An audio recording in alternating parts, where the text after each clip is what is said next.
Сәлем достар, бүгін сіздермен бірге панкейктің оңай әрі сәтті рецептісін дайындайтын боламыз, сондықтан да видеоны соңына дейін тамашалаңыздар.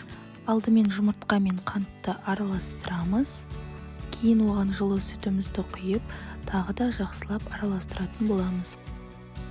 Ұнымызға жарты қасық ас содасын салып, осы ыдысты араластырып, біртіндеп ұнымызды қосып, тағы да араластырамыз. Ұнды 2 немесе 3 бөлікке бөліп қосыңыздар.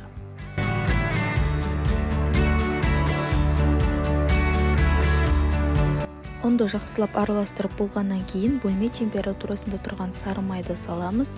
Сары майды ертіп салуларыңызға да болады. Бұл өзіңіздің қалауларыңыз бойынша. Бізде мінекей осындай масса шығуы қажет. Енді пісіретін боламыз. Табамызға ешқандай да май жақпаймыз. Орташа деңгейдегі отта құрғақ табамызға бір ас қасықтан сала отырып пісіретін боламыз.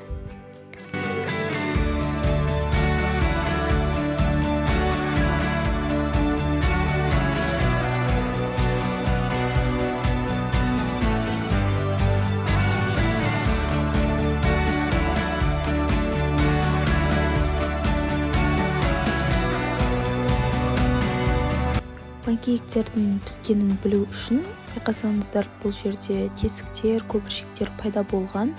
Яғни осындай болған кезде келесі бетіне ауыстыра беруге болады деген сөз. Келесі жағы бізде өте тез піседі, сондықтан қарап ала берулеріңізге болады. Мінекей достар, панкейктарымыз дайын. Ортасы осындай болып шығады, ешқандай да шикі болып кетпейді. Міндетті түрде дайындап көріңіздер, ас болсын.